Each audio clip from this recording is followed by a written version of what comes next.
Nggih matur suwun sampun memberikan pencerahan wawasan dumateng kita sedaya. Pertanyaan ingkang semindah terkait dengan thariqah, apakah kita sebagai umat Islam itu wajib berthariqah? Kemudian dasarnya dan dalilnya apa? Ingkang kalih terkait dengan ruh, bahasa kita kan di sini adalah ruh. Padahal di dalam Al-Qur'an itu la'ala shawab idza salaka aniruh fa inni ruh min amri rabbi. Bahasa ruh itu adalah urusannya Allah. Kita sebagai manusia itu hanya yang pertama adalah tatarannya bersyariat. Ketika wudhu kita bagus, sholat rukun kita bagus, insya Allah semua akan bagus, insya Allah itu. Tetapi dalam bahasa ruh atau hati kita itu ya Allah yang hanya menilai. Nah itu bagaimana penjelasannya? Karena bahasa ruh itu sangat kompleks, sangat sulit untuk kita teliti. Karena bahasa ruh itu di dalam hati, di dalam manusia yang orang itu tidak pasti tahu.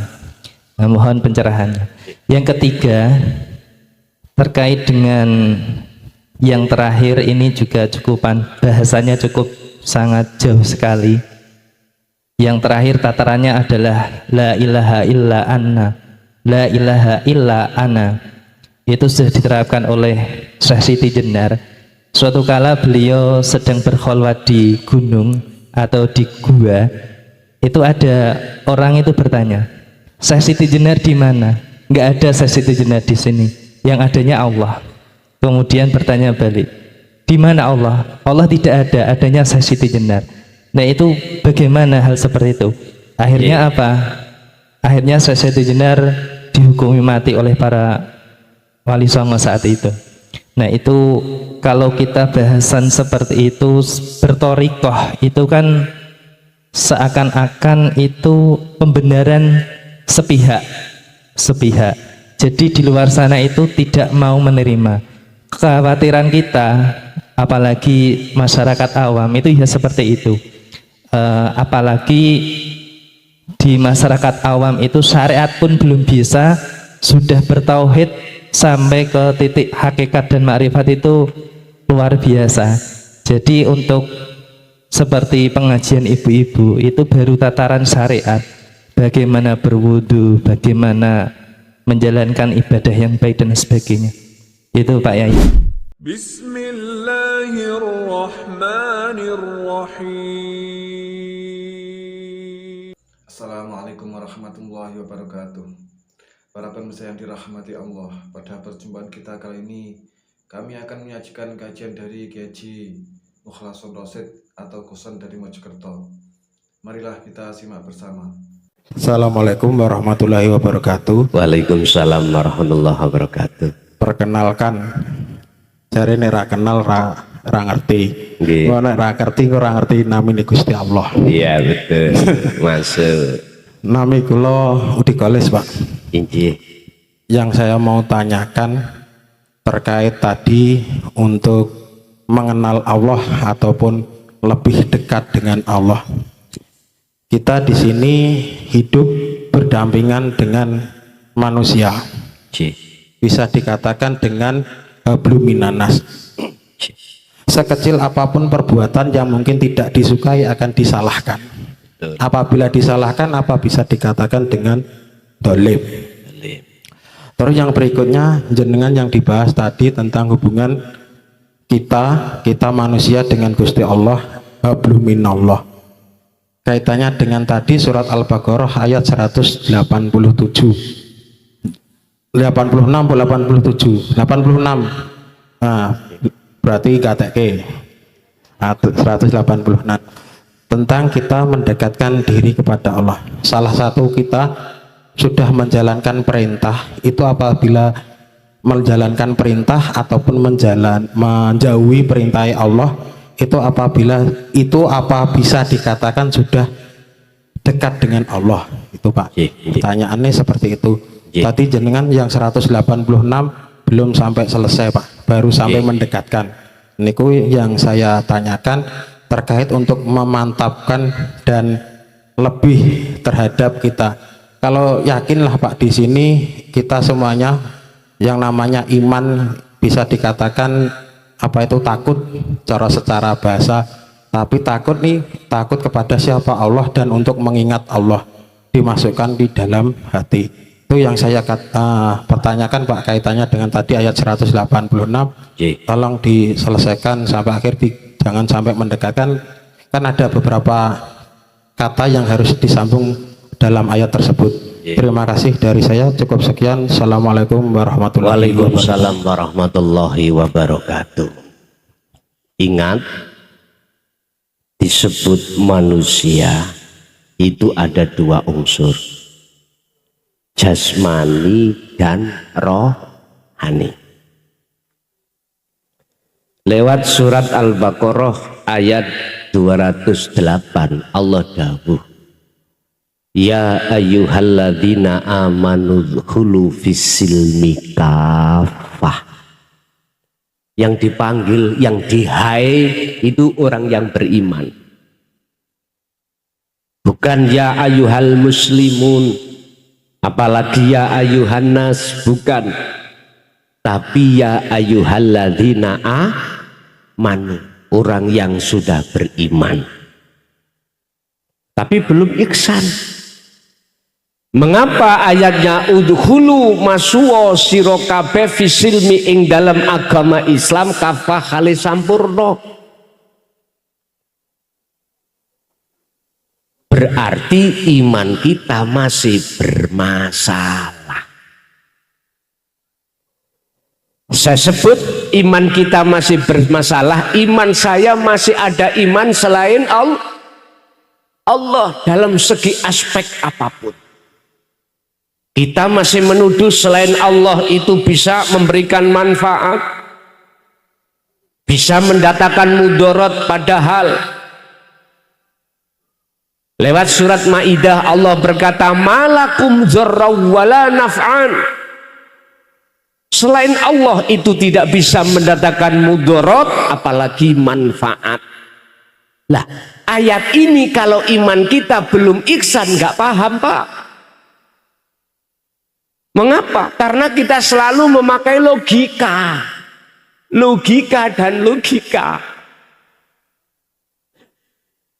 Padahal di luar logika ada iman, tempatnya di ruhaniyah. Yun sewu, kembali kepada manusia. Ada jasmani, ada rohani.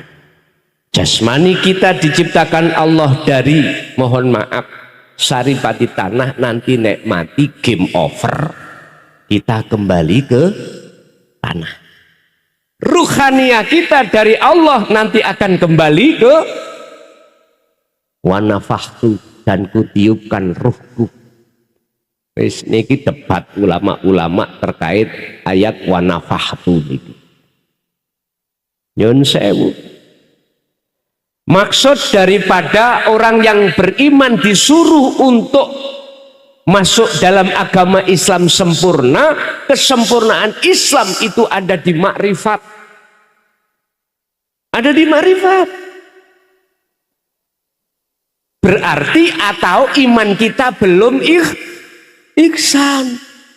Akhirnya kita merasa aku sing pinter, aku sing alim, aku sing isok ngene, isok itu, punya ini, punya itu.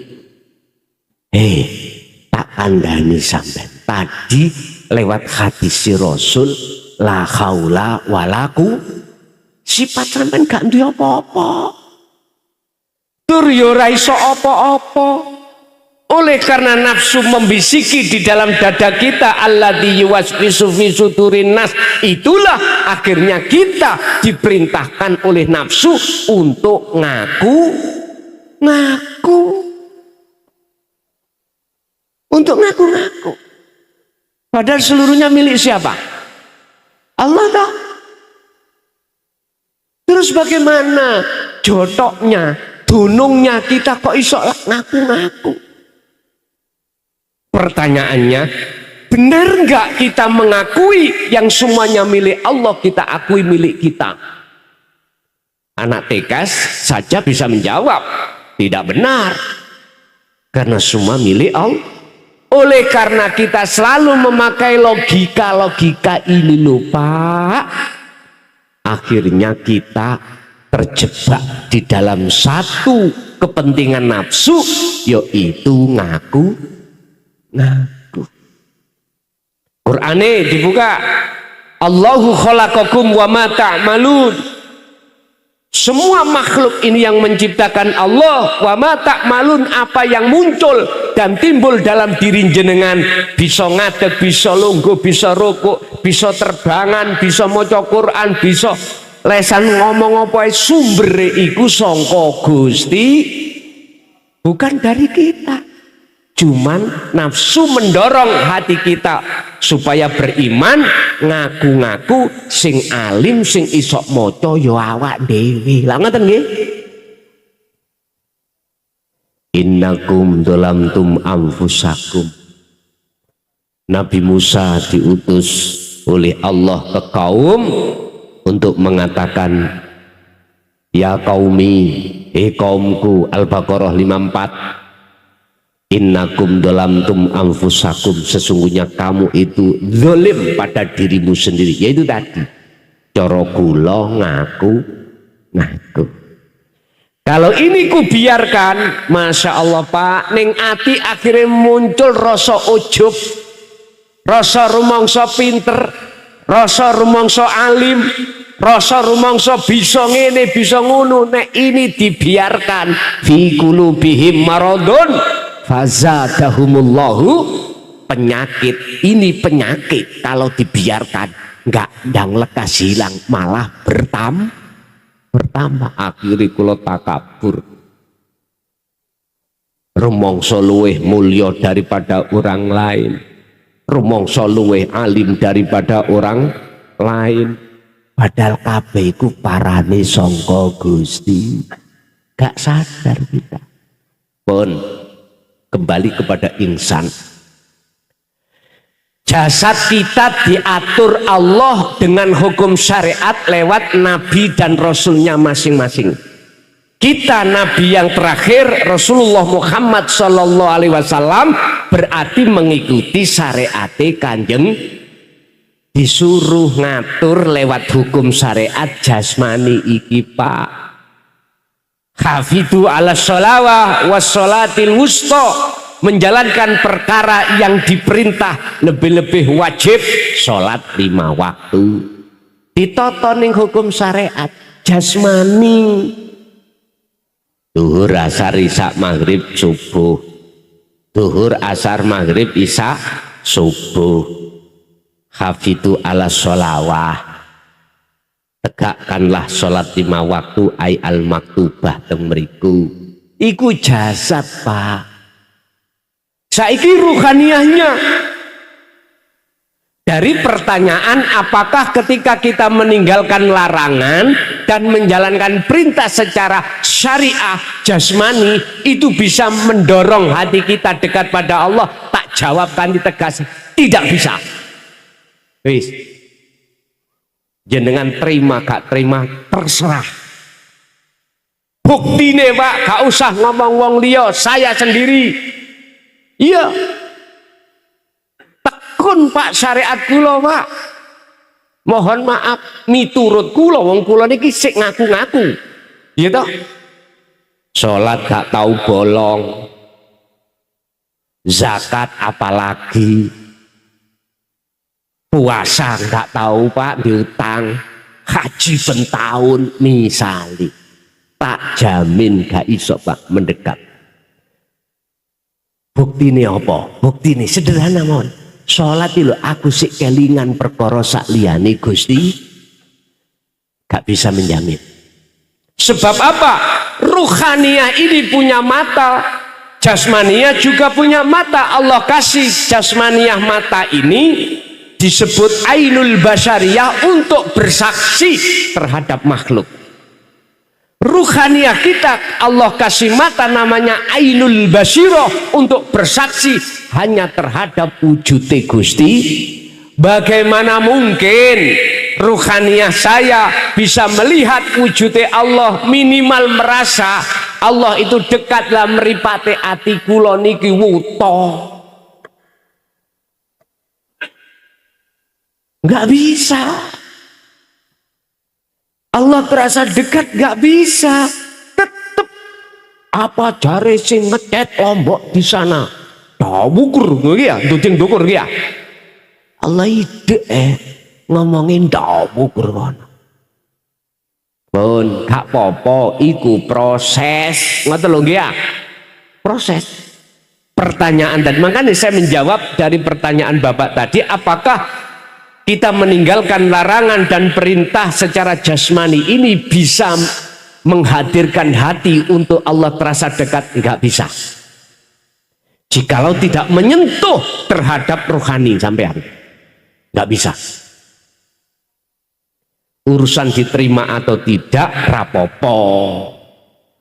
Sing jelas mengapa Al-Baqarah 208 Allah katakan amanu, berarti iman kita masih bermasalah alias belum ihsan. Sebab nyun sewu untuk menuju ke ihsan iku sejatine dandani mripate ati sampean kali kula yang selama ini khatamallahu ala qulubihim, terkunci Pak, tertutup. Saya gak kaget Pak nek ngaji babakan ati iku hanya sedikit yang mau daripada yang tidak. Sejak dulu 24 tahun saya bisa rasakan semuanya itu. Tapi tidak menjadikan saya berputus asa, justru saya mesaki terhadap saudara-saudara saya selama ini. Ketika sholat Allah terasa jauh. Jadi saya jawab tidak bisa kecuali jenengan paham tentang la ilaha illa anta subhanaka inni kuntu minal dzalimin, kecuali panjenengan iki juga mendawamkan, mendikirkan atau menyadari, merasa semua apa yang terjadi semata-mata sumbernya datangnya dari Allah. Bagaimana mungkin saya menjelaskan ayat berikutnya?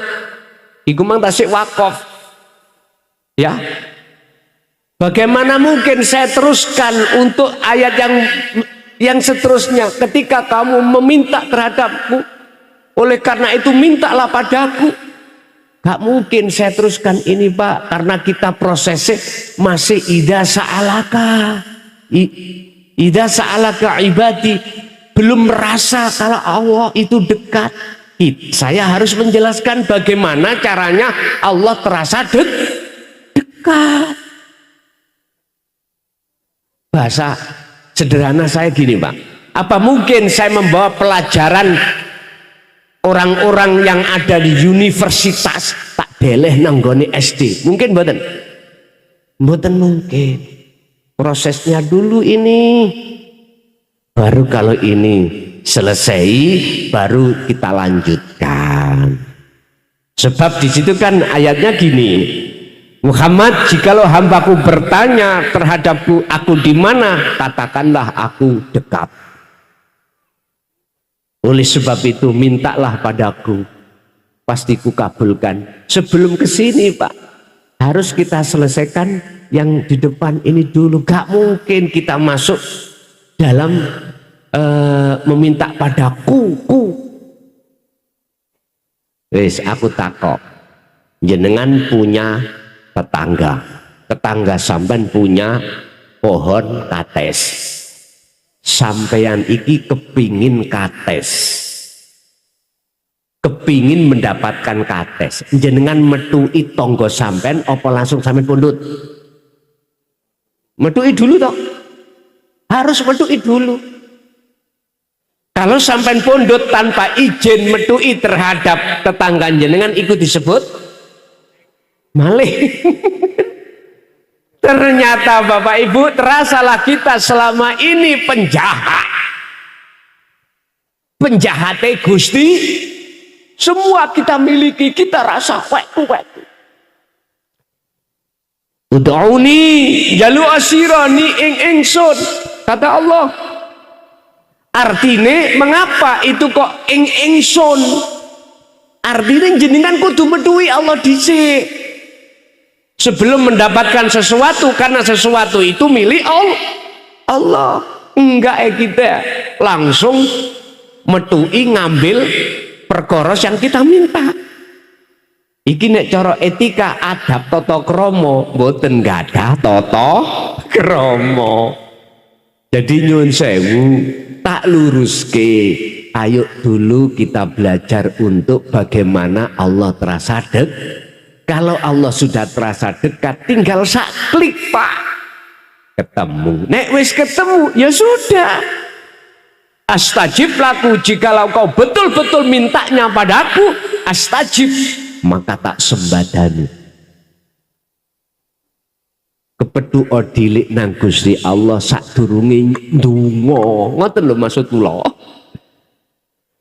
Sebelum kita minta pada Allah, etika tata krama kita sowan ing ngersane Gusti Allah terlebih dahulu. Ngaten lho Pak, pelajarannya cek runtut. Ngaten lho. Diselesaikan dulu, kita di SD, di SMP, SMA, baru kuliah. Gus, aku ijazah tak tuku wae. SD, SMP, SMA tak tumbas, langsung kula tak kuliah. Terserah jenengan. Tapi berhubung saya menghadapi umat yang kompleks, saya harus proses. Makanya sistem saya itu memakai sistem wasilun, bukan majedubun. Wasilun itu proses dari bawah ke atas, ke atas, ke atas. Nek majedubun mboten. Iku mau langsung tekan ndukur nyeblok. Bukan berarti saya menyalahkan terhadap sistem majedubun, mboten Pak. Oleh karena kami menghadapi umat yang sangat kompleks, biar bisa diterima harus lewat proses. Jadi itu jenengan niki akan bisa dengan adanya jenengan meninggalkan larangan dan menjalankan perintah secara fisik takwa, tapi rohaniyah sampeyan harus berhukum hakikat juga. Etikanya hakikat, syariat untuk menghukumi jasad, hakikat untuk menghukumi ruhaniyah, biar punya akhlak ilahiyah ing ngersane Allah. Istilah contoh jenengan sholat syariate menjalankan perintah jasmani, ning hakikate hati jenengan harus ini wajah wajah. Makanya Al-Baqarah 238 Allah katakan hafidu ala sholawah was sholatil wusta, sholat gaib, sholat tengah, sholat yang dilakukan oleh ruh. Apa sholatnya ruh? Ini wajah wajah. Surat apa itu? Itu di dalam surat Al-An'am 79. Sesungguhnya kuhadapkan wajah rohku kepada wajah Gusti, tapi ya kudu prosesi man. Allah merasa sudah terasa dekat baru bisa Pak. Kalau nggak bisa deren. Makanya saya katakan walaupun li adami hudurika ma Allah, belum ada kehuduran hati sampai datang Allah, prosesi jenengan kedah dzikir ning ati dengan menyebut nama Allah. Itulah dzikir sir. Allah, Allah. Nanti ditingkatkan rasa. Jenengan harus merasa bahwasanya apa yang muncul dan timbul dari diri jenengan itu sebetulnya datangnya dari Allah. Artinya yang menggerakkan segala hal apapun makhluk itu hanyalah Allah. La wujudi Allah yurib iki. Nanten Saged ditampi Pak? Saged? Oke. Lanjut. Ada lagi. Monggo, hai Pak I.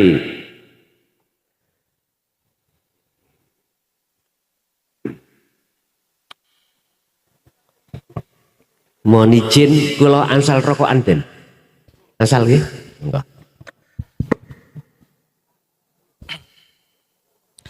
Assalamualaikum warahmatullahi wabarakatuh.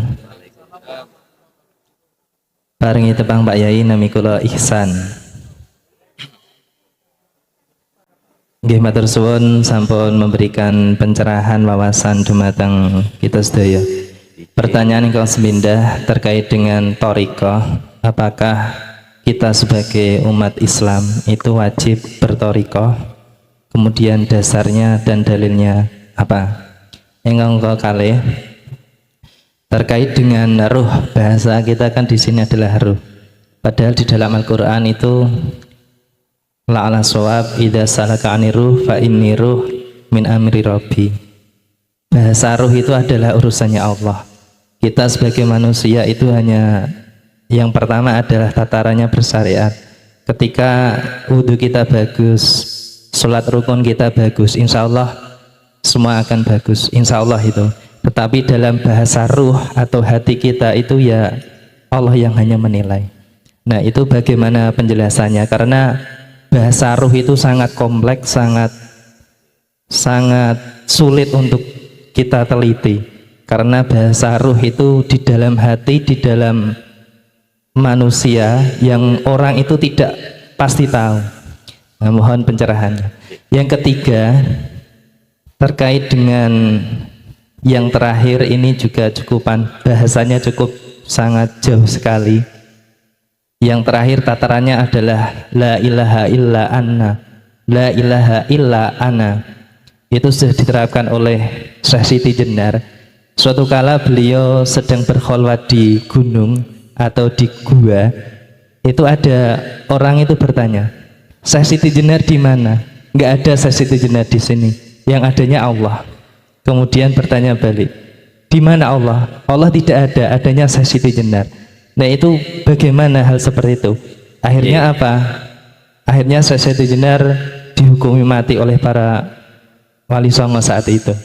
Nah itu kalau kita bahasan seperti itu, berthariqah itu kan seakan-akan itu pembenaran sepihak.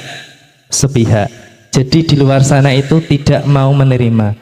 Kekhawatiran kita, apalagi masyarakat awam itu ya seperti itu. Apalagi di masyarakat awam itu syariat pun belum bisa, sudah bertauhid sampai ke titik hakikat dan makrifat itu luar biasa. Jadi untuk seperti pengajian ibu-ibu itu baru tataran syariat, bagaimana berwudu, bagaimana menjalankan ibadah yang baik dan sebagainya. Itu Pak Yai. Terakhir rukun Islam itu ada syarat rukunnya, sholat, kemudian zakat, haji, kemudian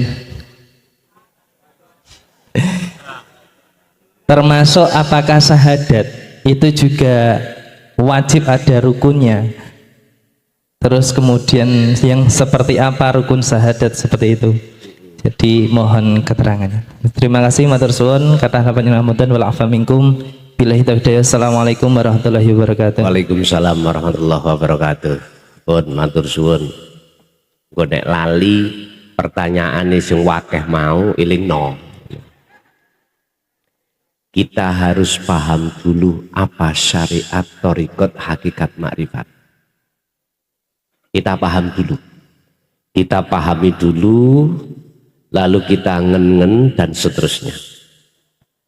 Syariat itu adalah sistem ilmu untuk kita menyembah Allah.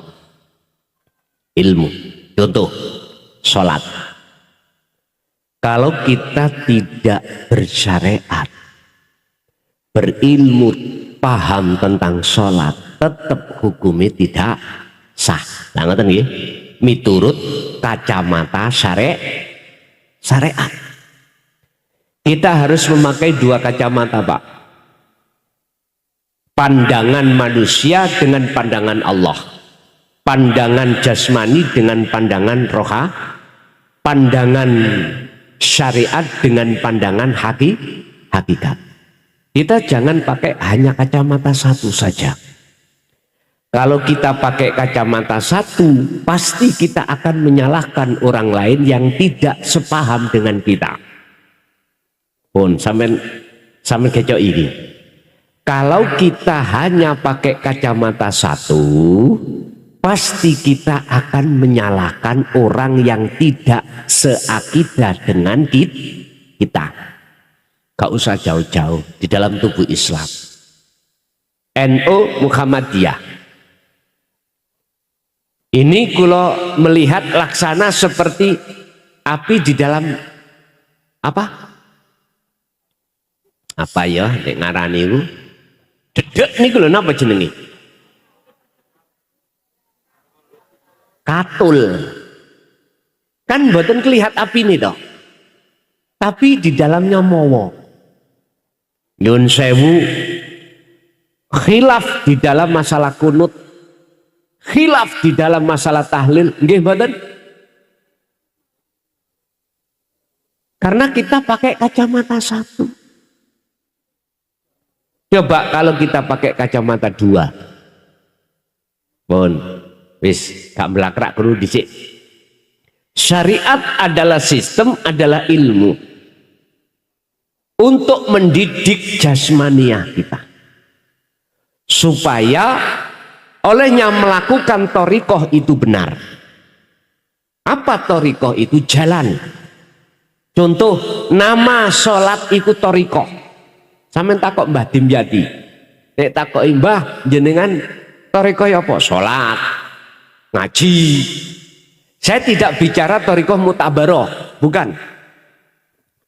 Sebab saya bertanya, Rasulullah dulu thariqahnya apa? Satu pun ulama satu dunia tidak bisa menjawab. Gak bisa.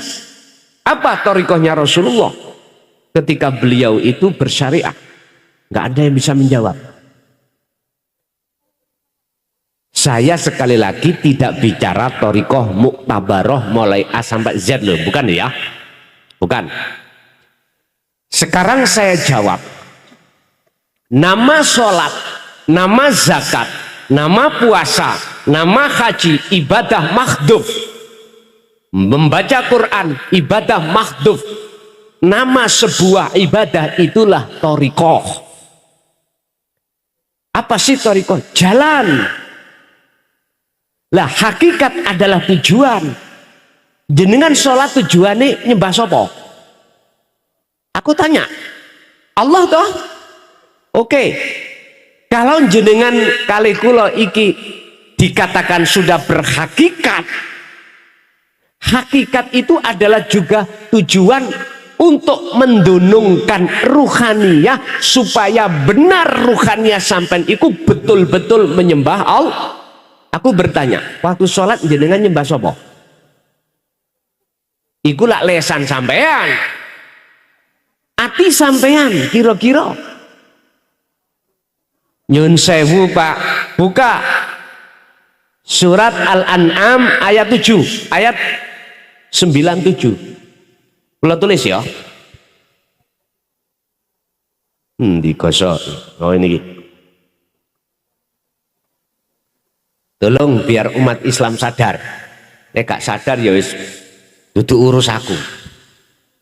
Iki kisahnya Nabi Ibrahim. Al-An'am ayat 97. Di situ disebutkan inni wajjahtu wajhiya lilladzi fatoros samawati wal ard hanifan. Terakhir wama ana minal musyrikin. Pun Ini Nabi Ibrahim. Ini tentang hakikat tujuan sholat. Hati. Sesungguhnya ku hadapkan wajah ruhku terhadap wajah Allah. Wajah itu wajah Allah. Sifatnya Allah lilladzi fataras samawati wal ard. Yang menciptakan, yang menguasai terhadap isi langit dan bumi. Ketika ruhaniah hati sampai betul-betul menghadap wajah Allah, hanifan dengan sungguh-sungguh, maka ayat yang terakhir, wa ma ana minal musyrikin, beliau mengatakan, dan saya bukan termasuk golongan orang yang menyekutukan Allah. Mafhum mukhalafah daripada ayat ini kebalikan. Barang siapa yang wajahnya, hatinya menghadap samawati wal ard, bukan menghadap Allah, maka jelas manafi iki hilang. Akhirnya wa ana minal terasa atau tidak terasa, itulah fakta yang terjadi. Makanya saya mohon maaf, mekengkeng bersikekeh menjelaskan tentang hakikat itu supaya hati jenengan estu berhakikat menyembah hanya pada Allah.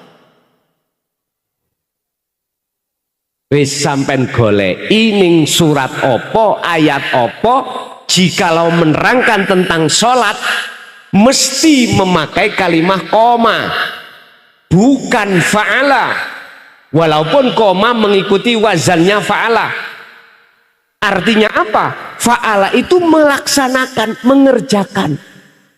Kalau sholat itu jangan mengerjakan saja, harus memakai koma. Wakumu lillahi qanitin ay khashi'in. Wajib pak sholat itu khusyuk. Bisa. Wajib jenengan sholat menyembah dan bertemu Allah. Urusan jenengan iki mangga percaya atau tidak bukan urusan saya. Saya cuman menyampaikan aja. Apa sih hakikat adalah tujuan. Jadi tujuan sampai ikut diluruskan supaya betul-betul ketika jenengan iki melaksanakan sholat estu makrifat dateng Gusti. Wujud tujuan adalah disebut makrifat. Makrifat bertemu khosyiin, khusyuk.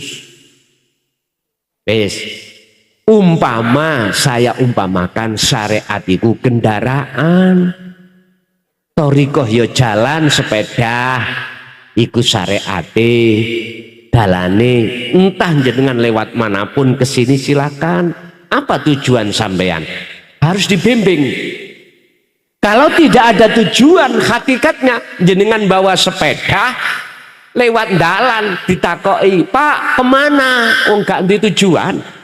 Jawab sampean ya apa? Embuh. Lah ketika jenengan duweni tujuan kesini ngaji, wujude tujuan sampean teng mriki disebut makri. Lah terus sepeda sampean telepon diparkir enggak? Diparkir, nanti dipakai lagi. Kalau jenengan sudah sampai di sini, mana sepeda sampean? Sampean parkir toh. Artinya gini Pak, ada proses-proses orang sholat itu ketika sudah sampai khosyiin makrifat, itu tergantung ruhaniyah sampai diletakkan Allah di makom khos opo khawasul khawas. Nek khos mesti sampai lali dengan hitungan rokaat. Nek khawasul khawas masih ingat. Tapi hati sampean itu tidak akan teringat pada selain Allah. Gak percaya dijajal.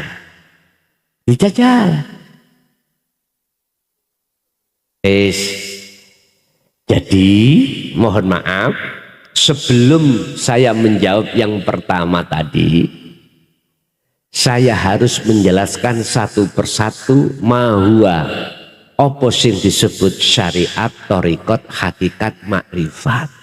Jadi thariqah itu semua nama dari ibadah mahdhuf atau ghairu mahdhuf, itu thariqah.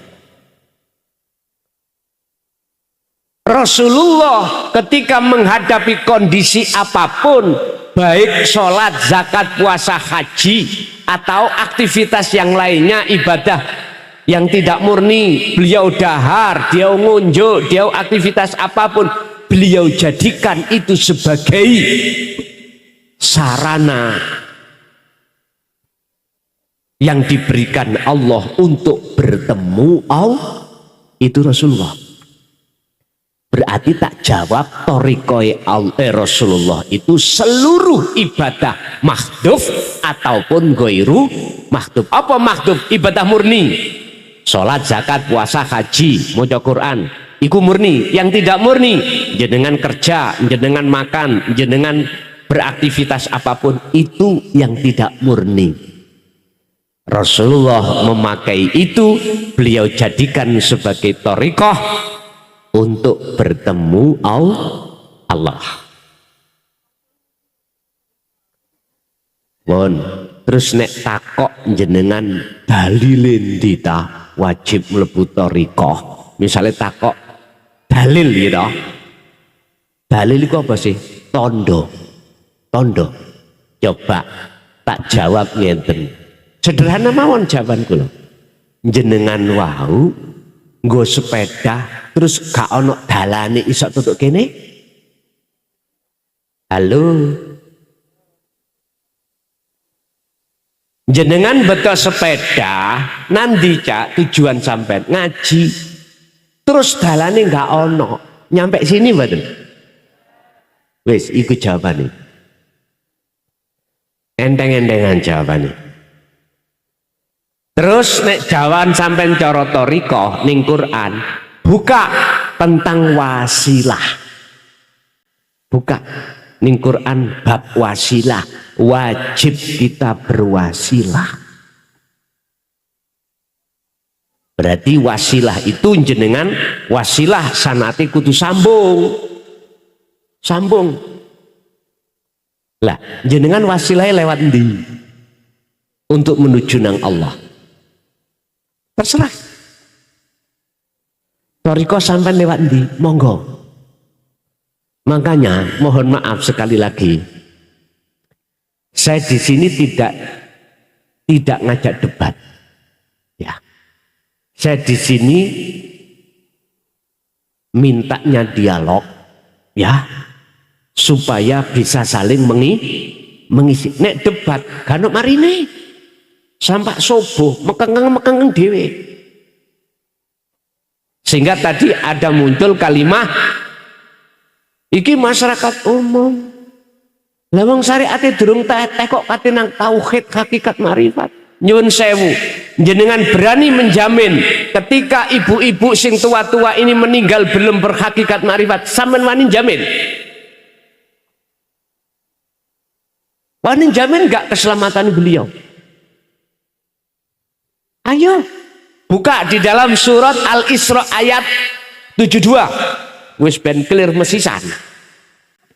Al-Isra 72. Di situ Allah katakan, barang siapa saat hidup di dunia mata hatinya masih buta pada Allah, belum hakikat makrifat, terus ketekan mati, mangkana fi hadihi a'ma fahuwa fil akhirati a'ma wa adallu sabila. Siapa yang bertanggung jawab? Ayo, beranitah kita sebagai kiai ustadz menjamin keselamatannya? Telea nggak ada. Wong Rasulullah sendiri dah berkata, wa ma ubarri'u nafsi inna nafsa la amaratum bisu. Kita tidak aman dengan nafsu itu. Nyun sewu Pak, memang saya 24 tahun dimanapun selalu ada yang mengkat ketika saat saya mengajarkan hakikat makrifat, berbicara tentang ruh. Dasarnya memang ada. Ruh itu urusan Allah. Nggak boleh Nabi Muhammad. Nabi Muhammad gak oleh. Apa maneh wujudi kelason. Itu sebab jenengan nyawang makhluke kelason. Coba kalau di dalam diri saya tidak ada Allah, bisakah kula berkata? Lihatlah Allahnya, biar clear ayat itu. Memang yang membahas itu cuman Allah. Kita cuman illa qalilan, kecil, sedikit. Tapi lantas dengan ayat ini jangan kita lebarkan bahwasanya kita umat manusia tidak boleh masuk di ranah pelajaran hakikat ma'rifat. Mohon maaf, saya tidak sefaham. Estu saya tidak sepaham. Nyun sewu, ada pertanyaan, apakah Rasulullah juga menyampaikan hakikat ma'rifat? Tak jawab, wallahi iya. Buka di dalam surah Al-Anbiya ayat 87 tentang la ilaha illa anta. Buka di dalam surat Al-Anbiya ayat 25, la ilaha illa ana.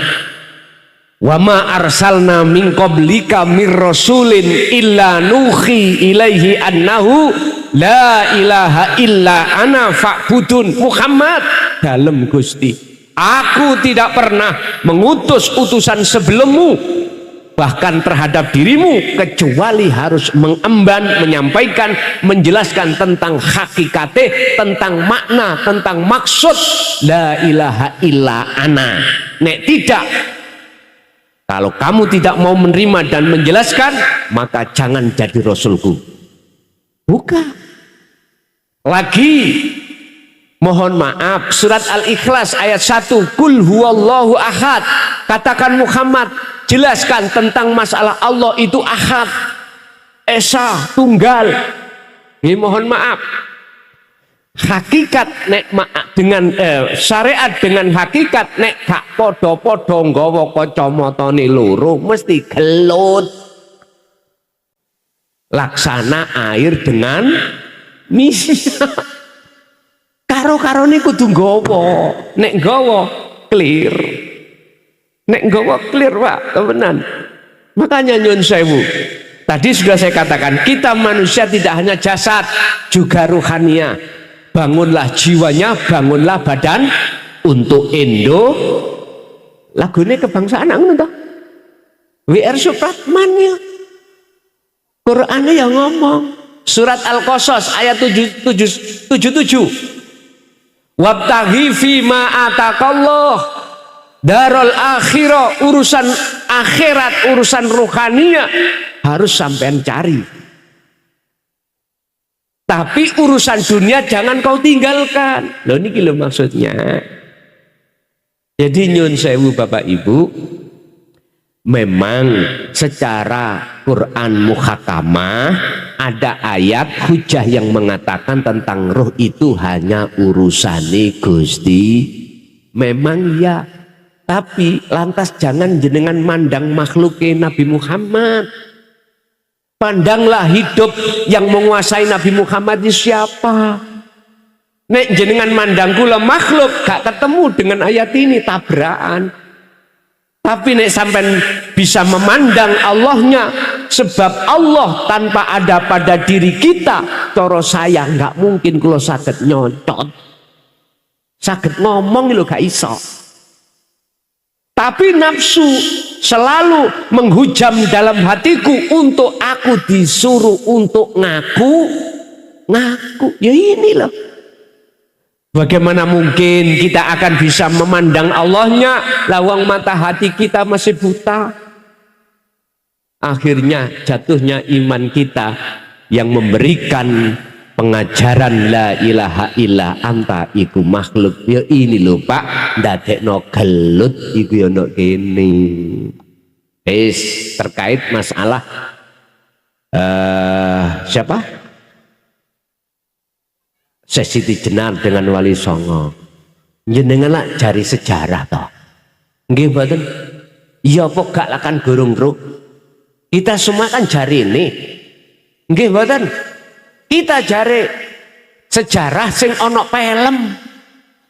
Iya enggak? Iya apa enggak? Ya kan enggak tahu. Kita semuanya di sini itu mbade-mbade.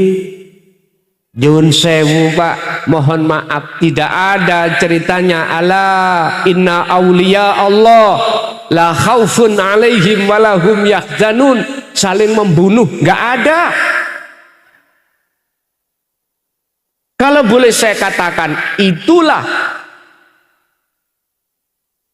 propaganda orang-orang yang tidak suka dengan ajaran Rasulullah di jalur hakikat makrifat.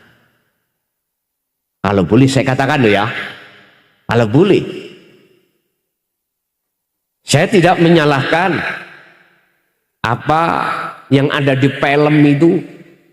Ketahuilah kita itu mek jari, tidak tahu sendiri. Ingat, di dalam Al-Quran Allah katakan, ala inna awliya Allah la khaufun alaihim walahum yahzanun. Nggak ono Pak ceritanya nek podo kekasihnya Allah iku membunuh, gak ada. Orang yang hatinya sudah berbudi luhur, nggak akan mungkin dia akan menyakiti orang lain. Nggak akan mungkin muncul riak, takabur, sum'ah, hasud, nggak ada. Kalau hati sudah berbudi luhur, kalau hati kita betul-betul sudah khudur ingersane Allah, maka tidak akan hati punya sirik nang wong liya. Makanya tolong belajarlah Al-Quranul Qadim. Jangan belajar Al-Quranul Karim aja biar paham. Pakailah kacamata dua, pandangan Allah dengan pandangan manusia. Hablum minan nas ya hablum minallah. Habl iku tali Pak, hubungannya sesama manusia. Hablum minallah berarti taline roh nang Allah langsung. Buka Al-Baqarah 256 tentang habl. Faqadistamsaka bil urwatil wuthqa lam fisomalaha. Pegang teguhlah tali Allah itu.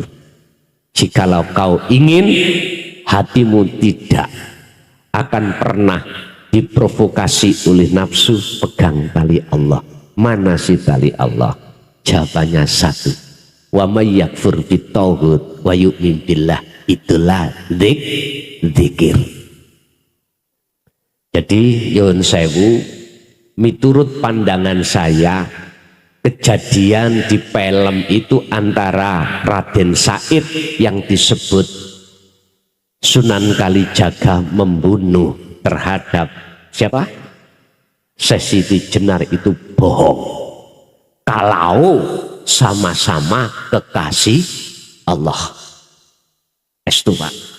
Bahasa saya, pendapat saya boleh disalahkan, boleh enggak, itu urusan jenengan. Sebab itu munculnya la ilaha illa ana. Jikalau Rasulullah tidak menyampaikan tentang la ilaha illa ana, nggak mungkin logikanya akan muncul surat Al-Anbiya ayat 25, nggak mungkin. Kita harus tahu gerabak sebab apa ini kok muncul. Itu semuanya wahyu Allah disampaikan terhadap Rasulullah, dan Rasulullah menyampaikan terhadap umat secara logis mawon loh. Nek umpama Rasulullah mengkorupsi wahyu Allah, gak mungkin muncul Al-Anbiya ayat 25. Jadi Bapak Ibu, terkait masalah perseteruan kejadian sejarah film bahwasanya Sunan Kalijaga membunuh Syekh Siti Jenar, menurut pandangan saya dari sisi hakikat kacamata tidak pernah itu terjadi, nggak pernah. Jikalau sama-sama kekasih Allah, nggak ada ceritanya. Kalau sama-sama kekasih Allah, tanda kekasih Allah bagaimana toh Pak? Buka di dalam kitab Hikam. Tanda-tanda kekasih Allah. Pertama, la yarawna li anfusihim syai'an. Yang kedua, bal yusyahiduna annal fa'ilahu wallahu ta'ala. Apa? Pertama, apa yang muncul dan timbul dari seluruh makhluk, jenengan sudah tidak meyakini itu datangnya dari makhluk, tapi datangnya yusyahid, Anda bersaksi semuanya itu datangnya dari Allah. Yang ketiga, tatmainnul qulub, hati jenengan pasti damai. Bon.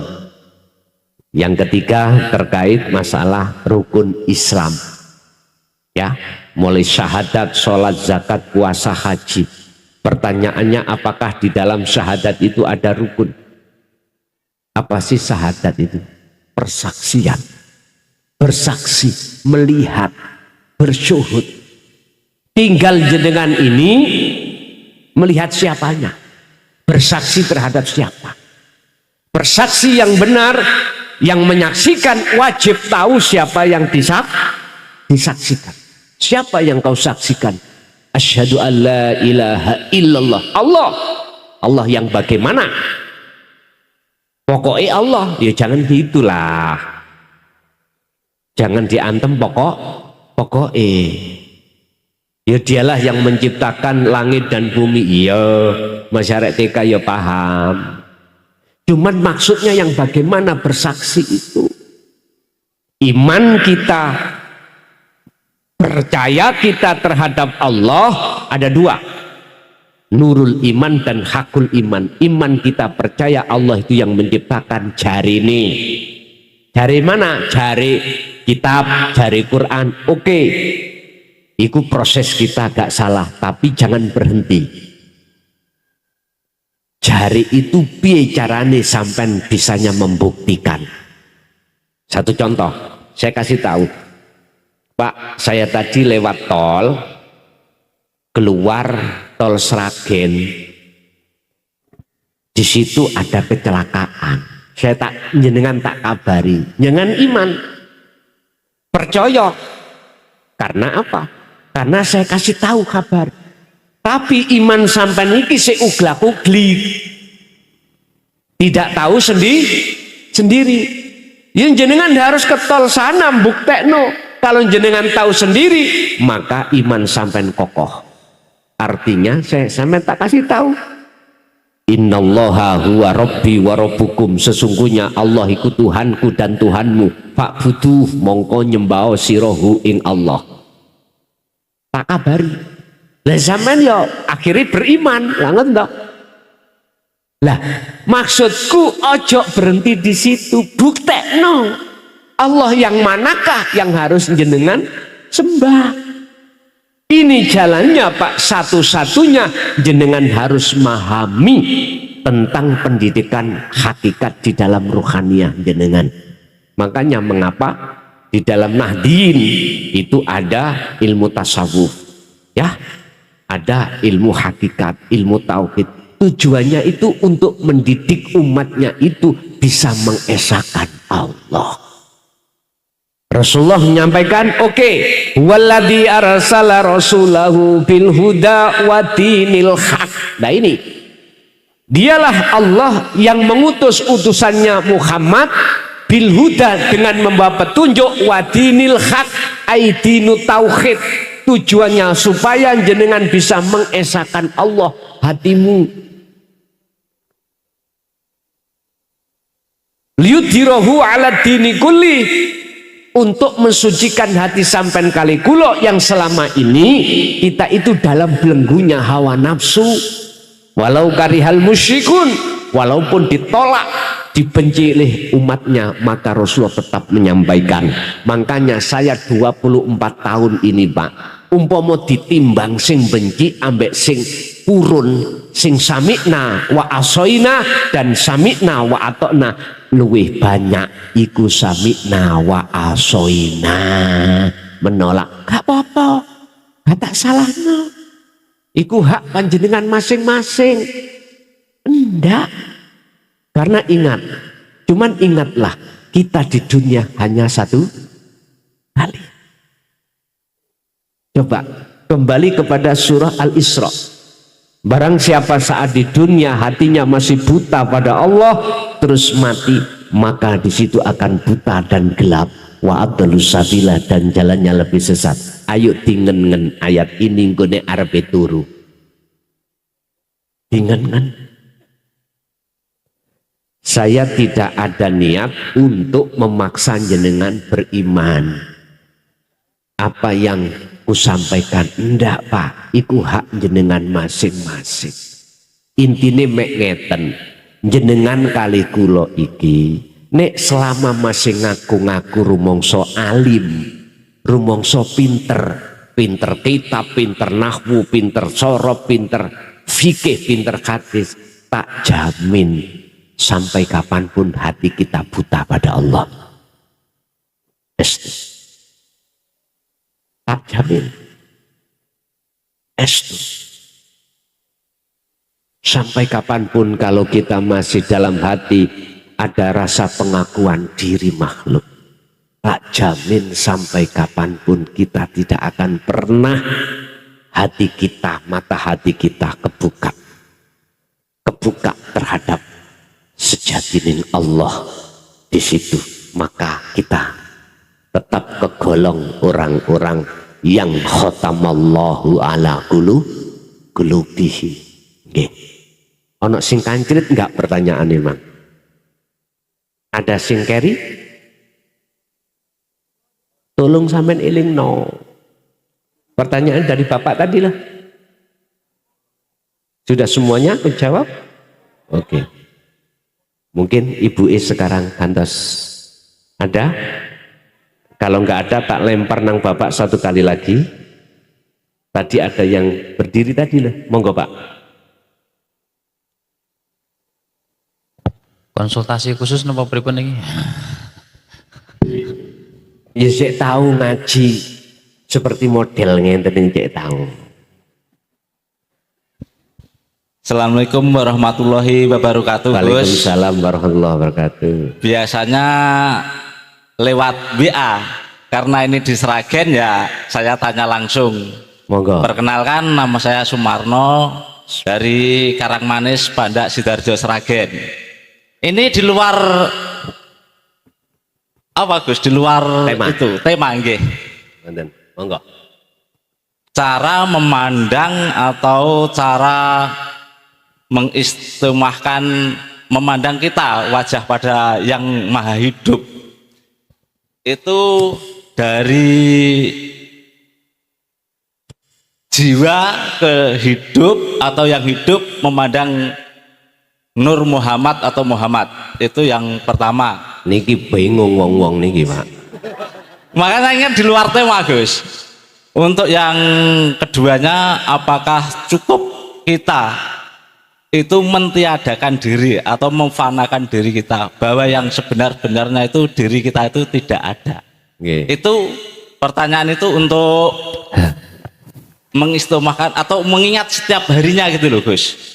Itu yang saya tanyakan. Oke. Yang kedua, orang yang sudah wusul atau sampai atau liko, nah, sampai ke situ, misalnya sudah mampu menemukan mutiara yang tersembunyi, atau aku adalah perbendaharaan yang tersembunyi, sehingga terjadilah di situ insan. Apakah boleh mempelajari kasab atau cukup kita mengikuti alir air yang mengalir apa yang ditempatkan oleh sang hidup tadi? Terima kasih Gus, singkat saja jawabannya. Wassalamualaikum warahmatullahi wabarakatuh. Waalaikumsalam warahmatullahi wabarakatuh. Tak jamin pertanyaan sampean gak ono sing paham. Niku kelas wali niku nggih talake piyambak ngoten jane kok ya. Ngoten nggih. Pertanyaan yang menakutkan. Moga lajeng. Tetap dijawab no mboten? Oke. Dijawab singkat nggih saged. Sing paham ngoten mawon. Buka dalam surah Al-Baqarah 54. Sejarah Nabi Musa terhadap kaum. Allah perintahkan wa idh qala Musa liqaumihi Ya qaumi innakum dolamtum anfusakum bittikhadikumul ijlah. Oleh sebab kaum Nabi Musa semuanya podo nyembah anak sapi, maka Nabi Musa itu disuruh Allah untuk memperingatkan, hei kaumku, innakum dolamtum anfusakum, kau telah berbuat dolim terhadap dirimu sendiri. Dengan bentuk apa dolimnya? Menjadikan anak sapi sebagai sesembah. Iku kinayah pak, empun diuntal anak sapi.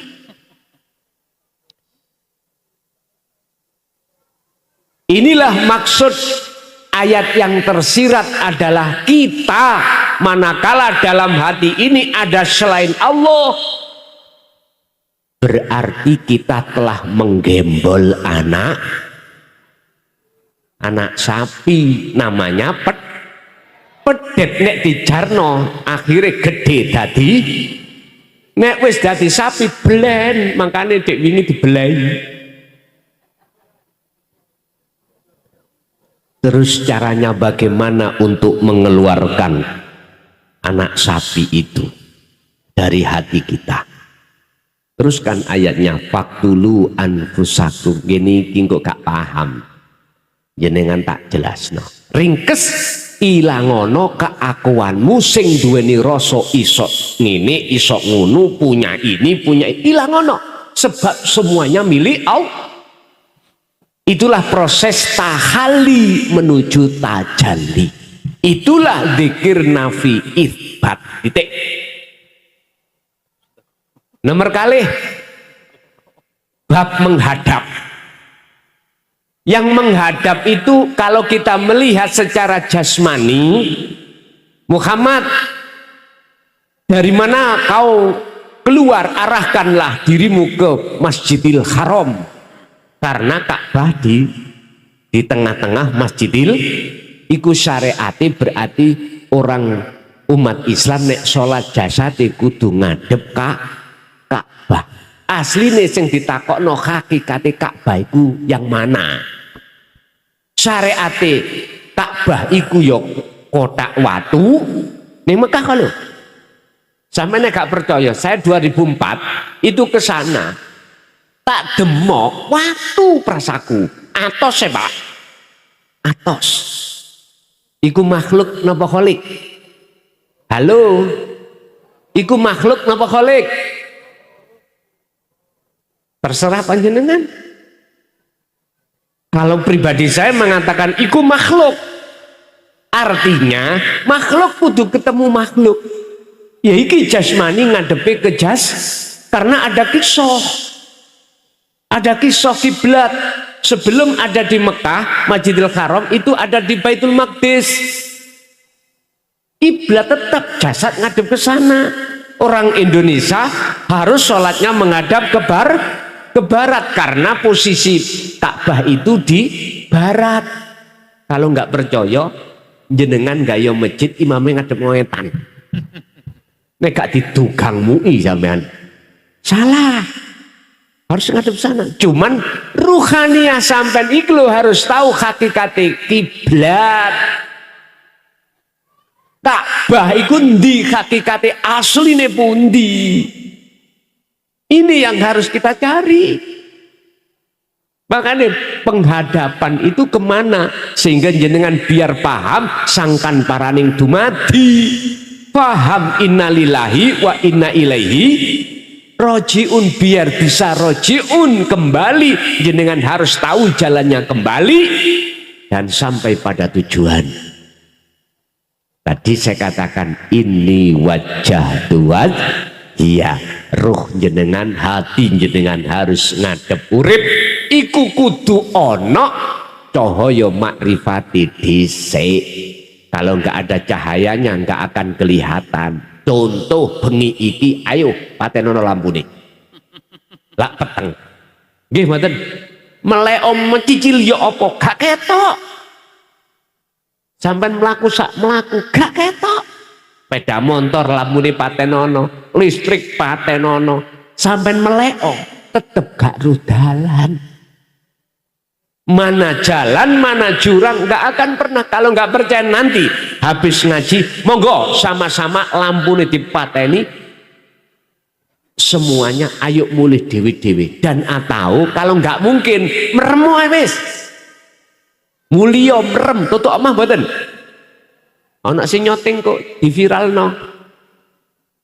Aku yakin tabrak-tabrakan sampean. Ana sing keceglung got, ana sing nabrak salon. Cobaan ruhaniyah juga begitu Pak. Tatkala ketika saat idza jaa ajaluhum la yastakhiruna sa'ah wa la yastaqdimu. Anggite gampang ngono ta? Mungkin kalau kita biasanya mengandalkan ibadah dohir, tolong dibuat referensi satu makalah Syekh Ibnu Athaillah di dalam kitab Hikam. Dikatakan husnul a'mali nataiju husnil akhwal min qalbin zahidin.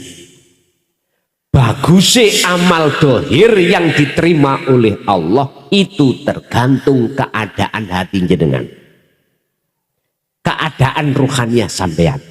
Kalau keadaan ruhaniyah sampean bagus, mesti diterima Allah.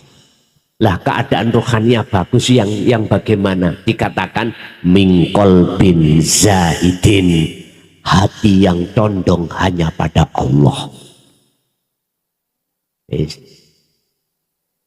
Mungkin Al-Maidah ayat 27 dibuka. Potongan ayat innama yataqabbalullahu minal muttaqin. Sesungguhnya ibadah apapun yang diterima oleh Allah adalah ibadah yang ketika bersumber dari hati yang bertakwa. Hati yang bertakwa adalah hati yang hanya beriman pada Allah. Tidak ada iman selain Allah. Tadi lali, apakah ada syarat rukun syahadat? Tadi ya belum tak jawab, sampai lupa. Berhubung larinya di situ, ada Pak. Ada harus yang melihat, ada yang ada 3. Ada mata untuk melihat. Syahadat ya, bersaksi. Syahadat yang benar ada 3. Ada yang melihat, 1, ada yang dilihat, ada mata untuk melihat. Jikalau dikatakan sudah betul-betul nyata wujudnya Allah, 3 niki fana. La ibsorun wa mubsorun wa basarun. Nama yang melihat, nama mata buat melihat, nama yang dilihat itu semuanya fana. Nama ruh itu hilang, nama Allah itu hilang, nama mata untuk melihat itu fana. Amin buka dengan hikam. Jenengan nek umpami dereng percadas ilmu tasawuf, ya ilmu tauhid tak maklumi, pasti jenengan tidak akan pernah menerima dengan keterangan ini. Nek gak terima, enak kula, gak ngaji maneh. Wong kula niku asli ngenteni pensiun kok. Lha estu ngenteni pensiun 24 tahun ini kula ngenteni pensiun. Pegel Pak, gak tau nutuk nang bojo. Lah piye awan kerja Pak, mulai jam 4 pulang jam 12, begitu berangkat lagi. Habis kerja langsung berangkat, malamnya ngaji, umpama pulang nyonya niku sampun tilem. Arepe tak gugangi ya mesake. Sebabnya pagi tadi ngurusi anak rumah tangga, pegel-pegel mosok tadi tak gugal ya mesake toh. Habis subuh ya ngono, kula gunakno tilem. Mengke bangun-bangun jam 7 berangkat kerja lagi, kapan nutuke? Loh kalau niki manusia loh, normal loh Pak ya. Kan butuh ya seperti itu toh. Tapi selama ini Gusti Allah ngurangi dengan bentuk disibukkan kerja dan disibukkan untuk ngaji babakan ngeten iki. Umpama kula prekno lu alhamdulillah. Estu Pak, tambah seneng. Justru kula niki tambah susah nek dikerubung. Lho estu. Kula di rumah tidak bisa menerima tamu kecuali hari Sabtu aja. Karena memang hari Sabtu saya ngajar di pondok saya sendiri, hanya hari Sabtu. Saya nggak menerima undangan di luar selain kalau hari Sabtu nggak menerima. Iya, makanya kalau hari Sabtu baru bisa kita ketemu di pondok saya. Kalau selain hari Sabtu nggak bisa Pak. Habis kerja berangkat ngaji, pulang nanti lihat jauhnya di mana. Kadang nyampe di rumah jam 12, kadang di jam 3 melihat jaraknya Pak. Apalagi kalau sudah ini ke Malaysia, aduh, mulai jam pira. Kalau di luar Jawa sudah sering di Lampung, di Palembang, Sumatera, Riau sudah. Tinggal mohon maaf kuat apa gak jasad itu. Makanya kalau aslinya cepet pensiun, pingin dan cepet pensiun. Estu. Pun. Jadi syaratnya wonten 3 wau, ada yang bersaksi, ada yang disaksikan, ada mata untuk melihat atau menyaksikan. Tapi kalau sudah dikatakan syahadat tunggal, gak syahadata ini, udah semuanya habis. Gak ada sebutan-sebutan siapapun, gak ada. Karena namanya ahad, itu gak ada 2, gak ada 1. Artinya ahad itu tidak ada yang lain. Tinggal pertanyaannya, di dalam hati kita masihkah ada selain Allah? Nah, nek durung ojo mati dhisik. Estu kalau pesen sadurunge tak tutup niki, dateng jenengan tolong ojo mati dhisik. Nek gak hatimu jenengan, hati jenengan kali kula terbebaskan dari butanya hati pada Allah. Wa anibu ila rabbikum wa aslimu lahu min qabli ayatiyakumul adab tsumma la tunsurun. Bagaimana nasib ruhaniah kita ketika saat kita meninggal, posisi kita masih dalam keadaan buta. Tsumma la tunsurun, tidak ada cahaya, tidak ada pertolongan dari Allah Subhanahu wa taala. Naudzubillah min dzalik. Terakhir, percaya dan tidak percaya, apa yang kusampaikan itu bukan urusanku. Jenengan sakit atau tidak hati jenengan bukan urusanku. Urusanku cuman menyampaikan saja. Mudah-mudahan walaupun sedikit apa yang disampaikan bersamaan dengan hidayah Allah Subhanahu wa taala. Sebab jikalau tidak bersamaan hidayah Allah kita terima sampai kapanpun, innalladzina kafaru sawaun alaihim a'anzartahum am lam tundirhum la yu'minun. Tidak akan pernah percaya kita sampai kapanpun. Wis muga-muga jenengan kali kula walaupun masih dalam kondisi proses, muga-muga jenengan kali kula niki sakderenge sedo, ati ini sudah manjing dateng makrifat Allah. Muga-muga salat sampean sakderenge sedo wis klebu salat ingkang khusyuk terhadap keluarga kita, anak putu kita ila yaumil qiyamah. Lahumul Fatihah.